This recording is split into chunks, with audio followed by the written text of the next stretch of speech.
Welcome to CGTN's roundtable live streaming. Please follow us on online platforms such as Facebook, Twitter, Weibo, and also our CGTN app. Today we are halfway through China's, or probably the world's very first international import expo, which is exclusively dedicated to nothing else but imported goods from all across the world.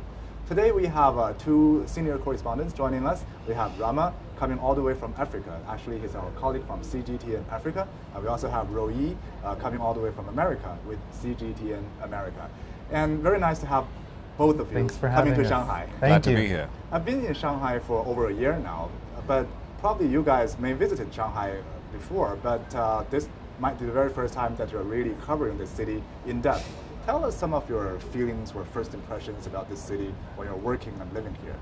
I've been fortunate to have been to Shanghai about 3 or 4 times before as a tourist, never for work, and I've always found it to be quite a cosmopolitan city, a very international city.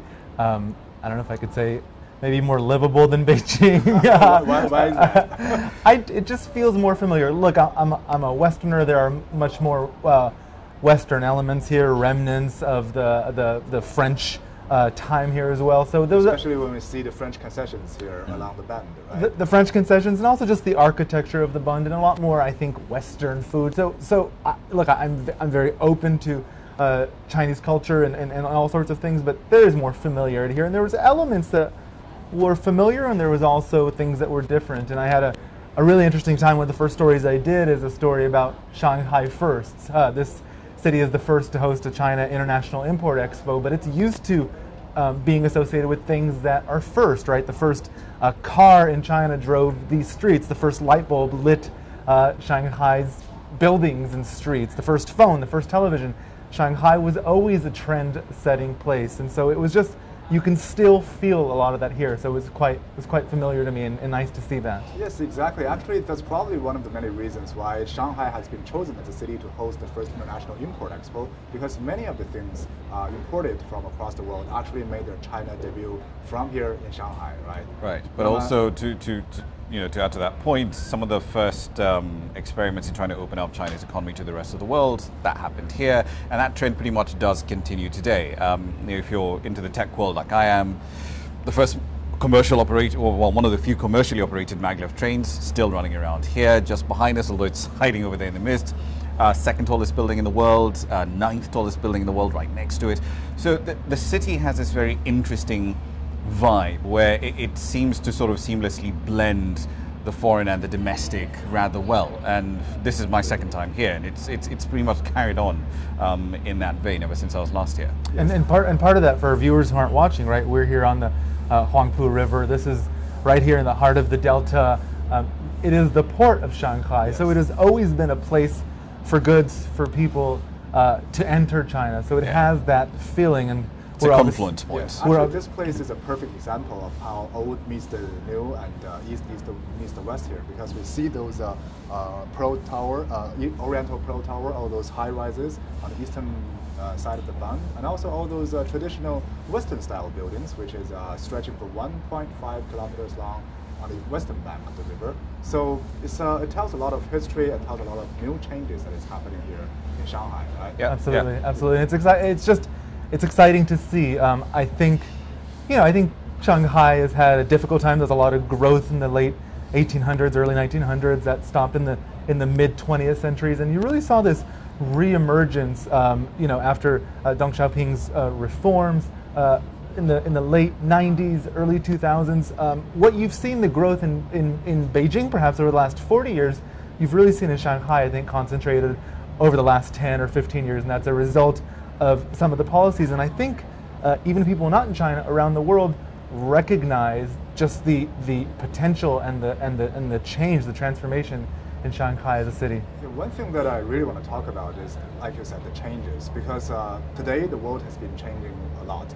In the past, it's like China or Shanghai learning from the Western countries. China has actually been learning from the West to open up its market, to pursue some of the reforms that is happening here in China, to liberalize the control of many of the private sectors. But what is interesting is that today, when China is following suit like the United States, it seems that the United States is changing a little bit backward by closing its door and saying that Chinese people are coming and stealing our jobs, and we should have more protectionist policies. You come from the United States. What do you think is happening there, and how do you analyze this issue, especially when you see China opening up to the world, having this import-export, sending a strong message to countries, including the US, that we are hoping to import more, except it's not just export our products? I'm going to cheat a bit, because before I answer with my very loaded Washington perspective, I live in Washington, down the street from the White House. I want to get Ramah's perspective, because you're in China, I'm in the U.S. We live the U.S.-China trade tensions on a daily basis. So I'd like the daily experience is an interesting one. But yeah, this tiff actually does create a lot of opportunities. To be fair, it does create a lot of interesting opportunities. So some of the people we've met here at the expo, and I know we're going to talk about that in a bit more detail, one of the things they do keep pointing out is, look, the Americans keep loading tariffs onto exports coming out of China. The same thing is happening from China, exports from the US being hit with tariffs. But that then creates an opportunity, especially on the agro-produce side. So if you've got citrus exporters, you guys produce quite a bit of that. The South Africans produce quite a bit of citrus fruits. Same thing happens with the Egyptians. For them, that gives them a price advantage that they hadn't simply asked for. And that's been a very big boon to producers in South Africa, producers in Egypt as well. All logistics notwithstanding, it's a huge advantage for them. Do you think that means more opportunities or actually more potential challenges in the future? Because when the two elephants are actually fighting each other, the grasses may also suffer. Both. So to use oil prices as one simple example, right? So Donald Trump wakes up one morning and decides, I'm going to reimpose sanctions on Iran unilaterally. The US and the EU completely disagree on that particular point. But what we've seen in the run-up to November 4th was that oil prices started to spike. At one point, I believe we went as high as $84 a barrel. Now, we have no dog in that fight, right? If you're looking at it as the African Union, looking at that as the EU, we're not involved in this. But because of a decision made up the road from where you work, us guys then have to pay a lot more for oil, a lot more for energy, and that energy inflation is hitting a lot of African economies now. So if you look at the CPI numbers coming out of South Africa, Kenya, Rwanda, Egypt as well, they're all having a nasty effect because of decisions made somewhere else. With regard to opportunities, yes, it does create some, but I think those will be transient at best, because let's say, for argument's sake, that there is no agreement between Donald Trump and Xi Jinping when they do meet at the G20 in November. Even if there's no agreement at that point in time, it's not like the trade war is going to drag on for the next 5, 15, 10, 20 years. That's really not feasible. At some point, it has to stop. So the question then becomes, for a lot of African producers, a lot of African economies, what can you do now to maximize the opportunities available, get your foot in the door, and essentially have access to a market of 1.4 billion people?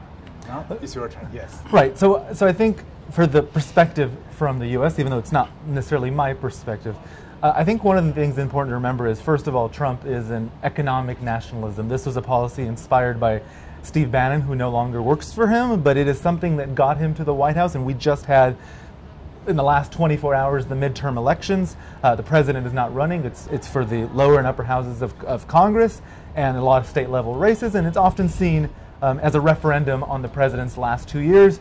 And he took a beating in the House of Representatives, which went to the Democrats. Now, that was a rejection of some of his policies, but you can't really say which policies was it. Was it because they were attacking Obamacare, the Affordable Care Act? Was it because of this confrontation with China? There's two things that I think are interesting. One, the American and Chinese approach is very different. The Chinese do not air their dirty laundry in public. So even they will never say publicly what they really think of the Americans. They will never be so blunt. They will be diplomatic all the way through. Excuse me. And then there is what happens behind closed doors. Well, the Americans are almost the exact opposite. They will say everything in public, what they think needs to be said because of the consequences, because they're trying to shift things in a certain directions. And what's actually happening behind closed doors might not reflect that reality whatsoever. I'll give you a perfect example. Trump came to China in 2017, suggested a very optimistic message about relations with Xi Jinping, called him friends. There was this whole issue of changing China to a strategic competitor, but it almost seemed like a friendly match, a friendly competition. And what we've seen over the last year is his policy of economic nationalism, this policy of confrontation with China. And then, just a few days ago, before the midterms, suddenly this suggestion of me and China, we're going to make a deal. We're going to be friends. We understand each other. Xi Jinping is my... And it wasn't even clear if that's actually true or if he was saying that for these midterm voters who are worried about the economic consequences of a confrontation. I think that's probably why the Chinese foreign minister keeps saying that actions speak louder than words, especially when it's coming to deals with the Trump administration in the United States. So when China is making actions, it is making a very big action of hosting this world's very first expo, which is exclusively dedicated to imports, to tell the world that we're trying to be the world's biggest consumption market, and we're also trying to attract more foreign investment here in China and to share the fruits of development with many other countries. So tell us more about your highlights that you have already seen, because we've been covering this for several days. What are some of the interesting products, the fancy imports that you have seen there? Because we know that over 5,000 exhibits there, out of the over 500,000 products are actually making China debut here from Shanghai. So any highlights that you saw there? Good question.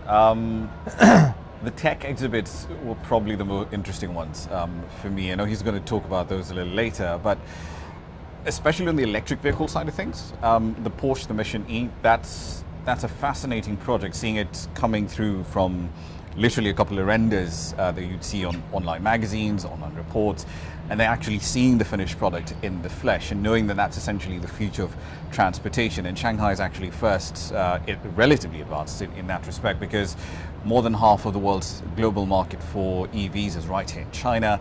And there's this really interesting observation made to my cameraman a little earlier when we got into the city. If this was any other place, if you've been to Lagos, you've been to Dhaka, you walk into Nairobi and you stand on the street corner any single day in the evening at rush hour, and you'll just hear the whiz of the scooters running around. It's an absolute cacophony.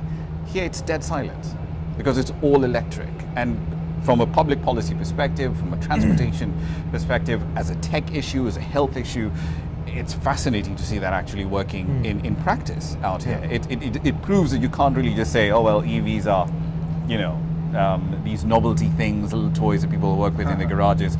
They're actually real, and you actually deploy them at scale, and that's been fascinating. Back in my home. It's very convenient. Well, and there you go. Very cheap as well, because it costs much less oil. Yeah. Yes. So that's the thing, because one of the main concerns has always been, oh well, EVs are going to be really, really expensive. Yeah, but we're not telling everyone go out there and buy a Mission E or buy a Tesla, right?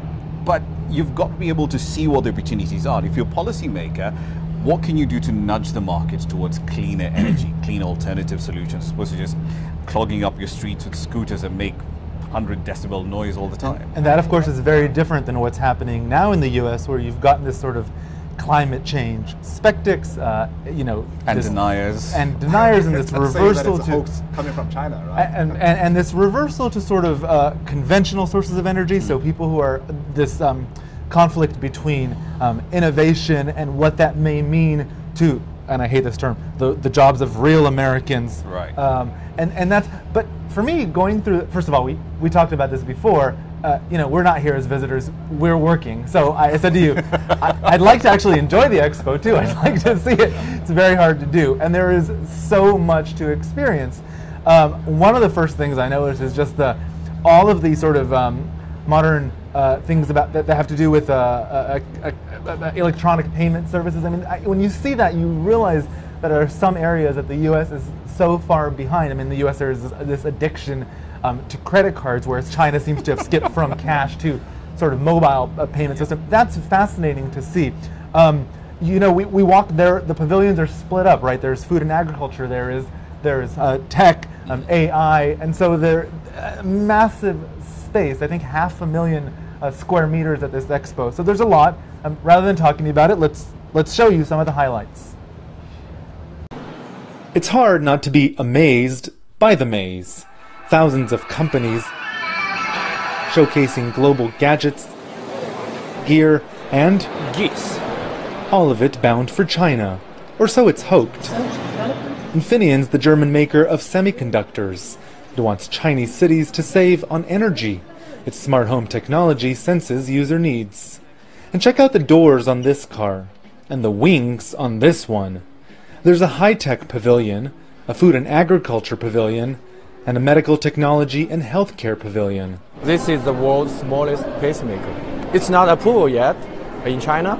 But we think this meeting is a very good chance for us to, show this product to the public, and that's why we bring this here. Medtronic is the world's biggest medtech company. It already has a significant footprint in China, but it's hoping to expand its share of the market here, as are others, in this $500 billion global industry. You can find that figure online here. American search engine giant Google had a big exhibit focused on interactive art. And this, an offline image-based translator. I don't have Wi-Fi, I don't have the data, and I don't have GPS. Google hopes it can help bridge the global language divide. Japanese electronics giant Panasonic is planning a big push into China next year. It's partnered with local makers to boost its in-country brand after double-digit drops in sales. This is Panasonic's new OLED television, but here's the thing. When it's not in use, it becomes transparent. Panasonic is hoping products like this can help excite the Chinese mind and market. And mouth. 60,000 square meters displaying meat, dairy, seafood, nuts, fruits, and veggies, and the technology used to process them. Here there is really huge demand. Poland's poultry producers put on a production. Just a few of their companies have permission to sell in China. Many others are waiting. China is a very, very important market for the Polish poultry. Our business is growing at the rate of 10% per year, and we are looking for the markets out of Europe for the new production. Well, it's time for a taste. Pretty good. And pretty popular. Very good. Delicious. Indeed, this expo offers a quick bite for a country with a growing appetite for imports. Roee, Ruttenberg, CGTN in Shanghai. And I have to stress that this is just some of the highlights. My team and I split up and everybody sort of picked their own best, and then we spent hours trying to find again where those were, because this is a massive, massive expo with thousands of things to choose from. And the second thing I want to stress is a lot of these are the big fancy gadgets. That's what attracts attention, the robotic arms. But there's also a lot of small things, and I think one of the interesting things that China's trying to do in this import expo is to really give a level playing field to these major firms that are very competitive, that can have the big booth, but also the smaller operations, the smaller firms, the SMEs, the small and medium enterprises that really want to enter the Chinese market beyond just the first tier cities and actually reach these other cities. 160 cities in China with more than 1 million people. That is a massive distribution network that one needs, and this expo is offering that platform. Actually, one quick question that I want to ask you is whether you see a lot of American firms coming into the expo, because the Trump administration has made very clear that the United States will not send senior officials to this expo. What about the companies from the U.S.? Look, I think the number is 180 U.S. companies here. That's a lot. It is a lot, and some of the biggest exhibits that we saw were, the Boeings, Honeywell, GE, Ford, the car manufacturers, and they had a really big presence. And there is definitely this difference. First of all, the Trump administration, it was actually an official at the embassy in Beijing who indicated there would not be a senior delegation coming. There were many heads of state here, there were many senior government leaders as well. There was no indication that we, quote, the Americans, are not coming because we have a problem with China. It was simply thanks but no thanks. And that was seen by many as a snub in the context of the trade tensions. That's one. The second thing, we spoke today with the president of the U.S.-China Business Council, Craig Allen. He himself is a former ambassador who quit the day that Trump basically said, yay, tariffs are the way forward, who said tariffs are not a good thing. So he quit on the spot and became the president of the U.S.-China Chamber Council, a business council. And he basically said, look, there's politics and then there's business, and we're focused on business. We want to export more to China, we want to invest more to China, we want to expand in China. And I think that's why you're seeing 180 American companies here who are saying, look, you have your political back and forth, there's election cycles, there's rhetoric, but business is business, and we're looking ahead. Yes, and any other highlights that I've seen from you? Speaking of SMEs, because if you look at the representation for a lot of the African firms that are here, there's a very strong contingent of small and medium-sized enterprises that are coming into the market. So, and some of them have really interesting stories. Gashora Farms from Rwanda, for example, young team, guys in their 20s who set up an agro-processing outfit. They basically decided to export chili produce, so chili oil, chili sauces, that sort of thing, out of these contract farms that they run in Rwanda. And it's a really fascinating operation. Met them first back in September, and now they're here. And they've managed to export into East Africa, so Kenya's a bit of the home ground with the rest of the East African community. They've got access to a couple of European markets as well, Hungary and so on and so forth. I really love your angle of reporting, because normally when we're on the expo, we are almost always focusing on the products. Like what kind of food are we eating, what kind of fancy gadgets that we're experiencing, but you're actually focusing on the people behind them. Because if we really think about it, all these economic trade deals or trade tensions with the US or anything else, it's all about real people, stories of real people trying to make a living, trying to make more money, trying to pursue better lives. Yeah, pretty much. And in this case, what Tahirwa and his team are trying to do is basically saying, look, we can always try and get into other markets in Africa, and they will, but we've got all these expanding trade ties with China. You've got a lot of cargo that comes into the port of Mombasa.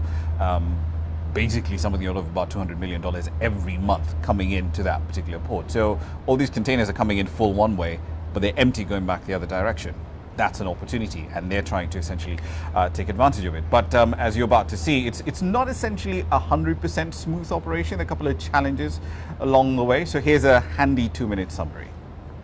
Ideally, exports of manufactured industrial goods is the traditional way to build an export-led economy. That's how Japan did it, that's how Germany did it, and that's how China has done it too. But as a percentage of GDP, manufacturing sectors across most African economies, with the exception of Egypt, Morocco, South Africa, and a handful of others, tend to be small and hobbled by a range of issues, from poor logistics to the high cost of energy. If exports are to grow, therefore, the continent that is also home to the biggest amount of unused arable land has to turn to agriculture.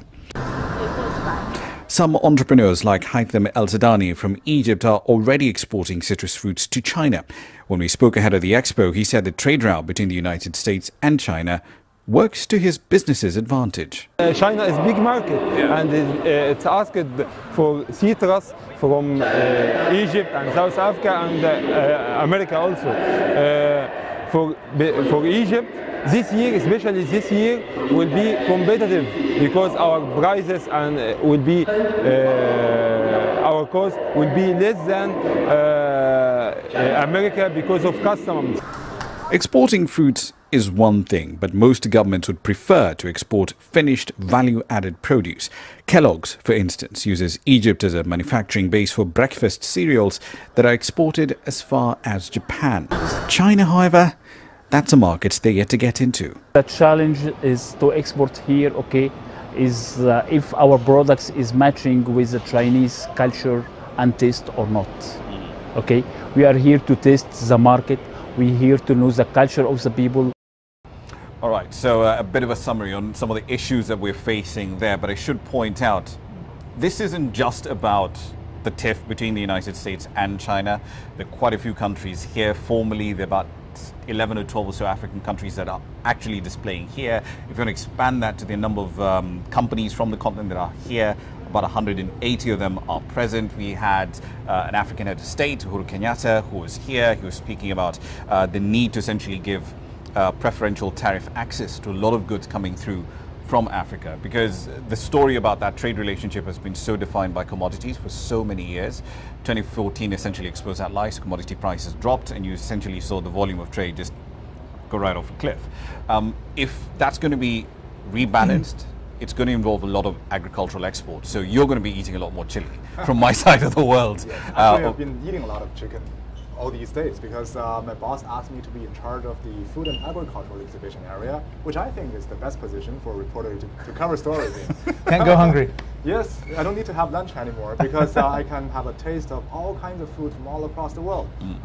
There's food from developed countries like the United States, like wines from France and beer from Germany, but there's also a lot of food imports from many of the developing economies, especially from countries like countries like Kenya and also from Latin American countries like Argentina. So it's been a great opportunity for me not just to have food, but also to have wine. That's a good point. and you missed out on the chocolate because the second largest producer of that stuff's here. From Ghana. They're here. Ah, I see. Yeah. So I should try tomorrow. Yeah, but, take me to that booth. Yeah, but what I mean is that when we talk about the imports from developing countries, I think there's been a lot of focus on food and agricultural products. Yeah. And also in your story is more about food and agriculture. Do you think that in the future, at least from Africa, there might be more potential for African countries or developing countries to import more value-added products to China and to compete with local and international companies here in this huge consumption market? Possible. Two things come to mind with all the people that I've spoken to so far. The sheer scale, the sheer size of China is massive, and you don't actually get to see that until you're here up close. So to put this into context, for example, Kenya's population is about 45 odd million people. You could take all of us and put us in Shanghai and we'd be fine, right? And you wouldn't even fill up the entire city, right? That's the sort of difference that we're talking about. And for a lot of these SMEs that are now trying to essentially feed into the Chinese market, the question then becomes, how do you scale up your production to a level where you can deliver a consistent product of a consistent quality over into mainland China? And that is a serious, serious challenge for a lot of them. Now, granted, a couple of things that are being done on that. So you're looking at things like expanding infrastructure. I need to be able to get my goods to market as quickly as possible. We're seeing more direct flights between the continent and China. So you can take, I think 10 years ago, there was only Kenya Airways that was flying directly to China, straight into Guangzhou. Now, though, it's a completely different story. You've got Kenya Airways coming here, Ethiopian, the biggest carrier on the continent, they're flying in here directly. China Southern as well is flying into the continent as well. So you've got so many more options to actually get both goods, capital and people into the market. Chinese banks have invested in banks on the continent. ICBC owns a fairly significant stake in Standard Bank, for example, and that's one of the larger banks across the African continent. So these links are developing. It will take time for producers on that end of the continent to actually get a leg up and start developing, or rather exporting produce at scale into China, but we're seeing that happening. It's just going to take a bit of time. And I think being here is important, and you mentioned the comments from Uhuru Kenyatta, the Kenyan president, but the context of that was that he gave those comments not just at the expo, but at the opening ceremony of the expo. Yep. He spoke, Egyptian leaders spoke. This is Xi Jinping's event. The president, of course, announcing this last year at the Belt and Road Forum that he intends to have this expo, the first ever expo, 1 year later.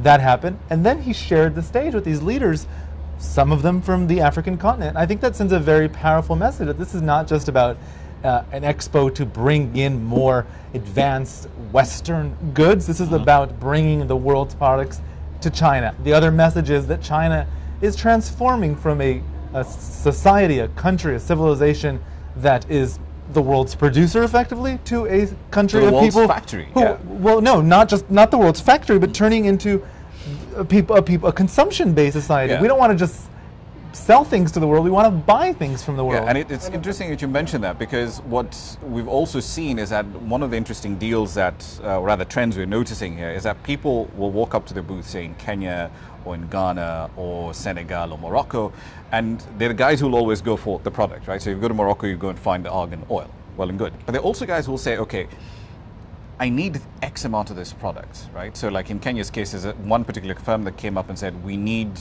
10 containers of purple tea. And the one firm that's actually producing that back home doesn't have enough of it to produce at scale to actually export into the Chinese market. So for them, they see, okay, there are two ways of looking at this. It could be a problem. I could walk away now and say, okay, well, you don't have enough of what I want, so I'm going to walk away. The alternative way, which is what we're seeing more and more, is they'll say, well, okay, I'll invest in the business, because then we can actually bring that up to scale, because you're seeing a lot more Chinese companies coming into these markets and saying, let's set up shop, let's process, let's produce content that we'll know will meet domestic standards back home, because that's another issue. If quality standards in Kenya or Ghana or Nigeria are not in sync with what you have here, then they're not going to get into the market. Yeah, that is why we say this is very important. It's very important for this first ever import expo to be more like a closed door session for business people instead of asking all the ordinary residents to enter it and experience Western or African or any global cultures. Because sometimes I have many friends here in Shanghai asking me if I can get a ticket for them to enter and taste the chicken or the wine just like me. I told them no, because it is not open to the public. It is only opening to professional buyers and also deal makers here who has registered. But I talked to many of the exhibitors, and they told me that of course they like to talk to the Chinese directly to the Chinese consumers, but they also think that it is very important to have serious discussions with real and professional traders here, so that they can hammer out more professional deals. They can sit down and talk about business instead of appealing to the customers, telling them how fresh their meat is. For ordinary residents, it's more about advertising, promoting their products. But for these deal makers, they're professional. It's very difficult to fancy them with some of your fancy stuff. Yeah. But you need serious business, and it's only 5 days. They need time to make it efficient. Sorry, go ahead. And it's also a question of if you're an exporter from Africa coming here, you also need to get a sense for the local tastes and the local habits. So like one of the Egyptian companies that's here, they basically make cereals, right? And they export that pretty much all over Africa. They've got markets as far as Japan. But one of the reasons for them China's not a market they crack is because breakfast habits here are very, very different from what you'd find, say, in your traditional African market, right? You can sell cereal in South Africa, Kenya, Ghana, and it would sort of fit in. But here, no, not really. I mean, you like your breakfasts warm, and it's a completely different set of condiments that you actually use. So understanding the market has been extremely important for these guys. And also being able to get into the market. So in my story, we profiled the Polish poultry represented as a council, and what she told me was, we have 5 companies that are already distributing in China, but we have 20-something that are on a list waiting to be cleared to distribute in China. Right. So being here, having those meetings, having those discussions, they set up a place with tables that you see at any expo, to talk to the people, to talk to their counterparts, to talk to the distributors, to even talk to provincial officials who might be buyers or might be interested in bringing their products there. Yeah. And also, as you said, understanding the market. So with poultry, for example, the type of poultry that pieces, if you will, that you consume in the West are very different than what the Chinese market wants, and knowing what could be a potential export destination. And it's the same thing with peanuts as well. Back home, we eat them with a lot of salt in them, but here apparently if you sell them with a lot of salt, it's a big faux pas. So with all these little nuances that it's really vital for exporters to pick up if they're going to be successful in this market. I think we're running out of time now, because this place is also for some other programs. This is a very good place, have very good view, except the mist today. So they are taking over this place in about 5 minutes. But let's have a quick look at how the Chinese people and also many of the exhibitors have been preparing for this year's expo, because it's a huge place with 500,000 square meters, and it's 8 meters tall. All the layers of the exhibition areas are 8 meters tall, but they managed to bring in 17-meter long and 5-meter high helicopters here, which is also happen to be the most expensive one. And they also put in some of the fancy cars, such as Porsche. Let's take a quick look of how the exhibitors as well as the local authorities have been preparing for this huge event that's been happening here for at least for nearly a week now. Porsche is known for making some of the world's most powerful engines in the automotive industry. But this time around, the German brand is unveiling its new energy vehicle for the first time in China. Called Mission E, the company says the electric car is a response to China's stronger will to reduce pollution from vehicle emissions. And intelligent performance doesn't mean necessarily that we always have the highest output of the engine, but we have the highest output per kilogram, so meaning that we are having very sporty and very efficient cars at the same time. Not all items set for display arrived by truck. This giant helicopter flew over several borders and seas before finally touching down at a special helicopter airport in Shanghai. It's the most expensive product set to appear at the expo. The price tag, 200 million RMB, That's some 28 million US dollars. Made by Italian firm Leonardo, the giant machine is designed for emergency rescue operations. It has the largest passenger cabin in the same rank aircraft. It has 19 seats in total. In a rescue operation, it can carry up to 6 stretchers at one time. Leonardo debuted the aircraft in 2014, and Import Expo is where it will make its first China appearance. Of course, this jumbo helicopter cannot fly into the venue of the Shanghai International Import Expo, so engineers have to remove the nearly 8-meter-long rotors before carrying them on truck into the venue. The Sino-US helicopter investment company says there are already potential buyers in China and that they are expected to reach several deals at the expo. With the inaugural event just around the corner, Shanghai had seen a surge in imported goods by some 2,800 foreign firms from over 130 countries and regions. The Shanghai Customs have set up 38 special corridors for the business persons and 92 special windows for the goods coming into China for the Import Expo. Now with the big data platform, we are able to further cut the red tapes. The port clearance will see less paperwork and more automation. The exhibition will cover an area of 300,000 square meters with 7 different exhibition areas for 7 types of imported goods. And cars and helicopters are just the tip of the iceberg. Peng, CGTN, Shanghai. So it's a wide range of products that's been exhibiting here on the expo. Actually, they have high-end super race cars from Porsche. They have giant helicopters with worth 200 million RMB or 28 million US dollars. But they also have small day-to-day items such as cosmetics as well as shampoos that we use every day. Very cheap, we can buy in the supermarket. And some of them are also making China debut here. So we are actually having 150,000 professional purchasing agents coming here onto the expo, and we're expecting a shopping spree from them. And the next few days we will be able to get the figures and see how many deals have been made and how much the number in terms of how much money, how much profit many of the foreign companies are making here. So we're running out of time. Now we have about 1 or 2 minutes. Let's sum up this with both of you giving us just one last sentence to summarize your feelings of reporting here on China's very first expo on import. Let's start from you, Lian. I'm going to cheat and sneak in 2 sentences. Solid event so far. I do hope that when we're having this conversation next year, because this is going to be an annual event, that we'll also be able to talk about having a comprehensive trade agreement between China on one hand and at least some regional economic blocs in Africa, if not the EAC or the South African Development Community, perhaps the Continental Free Trade Area. That, I think, would be really the tool to essentially supercharge exports into China. If Ramah's coming back next year, I want to come back too, but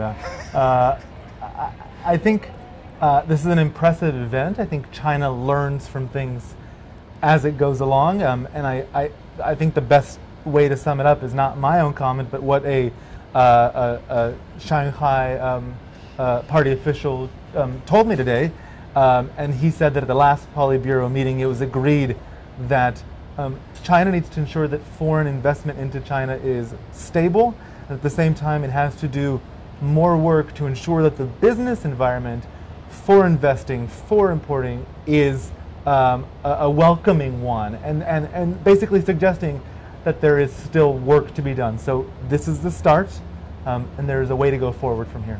Okay, long one sentence.